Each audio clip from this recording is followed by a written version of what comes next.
मित्रा, अरे तुझं काय आवरलं नाही का रे? नाही रे, माझ्या डोके खूप दुखत आहे.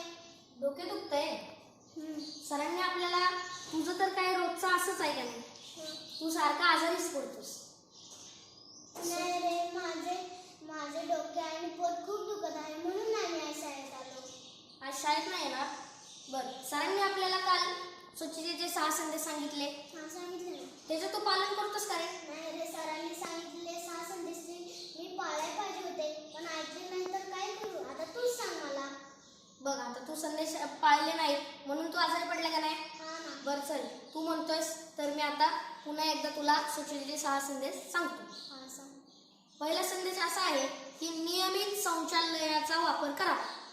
उघड्यावर शौचास बसू नये, कारण जर आपण उघड्यावरती शौचास बसलो तर आपलं मग रोगराईला आपण आमंत्रण देतो. समजलं तुला? आता दुसरा संदेश, स्वच्छतेचा दुसरा संदेश, अन्न उघडं ठेवू नये, अन्न नेहमी झाकून ठेवा. जर आपण अन्न उघडं ठेवलं तर मग अन्नावरती माशा बसणार, कीटाणू बसणार, ते आपण खाणार, मग आपण आजारी पडणार का नाही? बर, आता दुसरा संदेश समजला. आता तुला तिसरा संदेश सांगतो. पाणी नेहमी ओघराळ्याने घ्यावे, कारण जर आपण पाण्यात असा मडक्यात हात बुडवून घेतला, पाणी ग्लास भरून घेतला, तर आपल्या बोटांचा स्पर्श पाण्याला होणार आणि मग त्या पाण्यात आपल्या बोटांवरचे कीटाणू जाणार का नाही?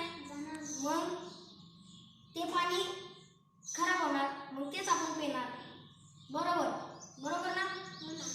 आता तुला मी स्वच्छतेचा चौथा संदेश सांगतो. तर चौथा संदेश असा आहे की पाणी नेहमी वर ठेव, कारण त्यात खालची घाण कचरा जाऊ नये म्हणून. समजलं? आता तुला मी 5वा संदेश सांगतो.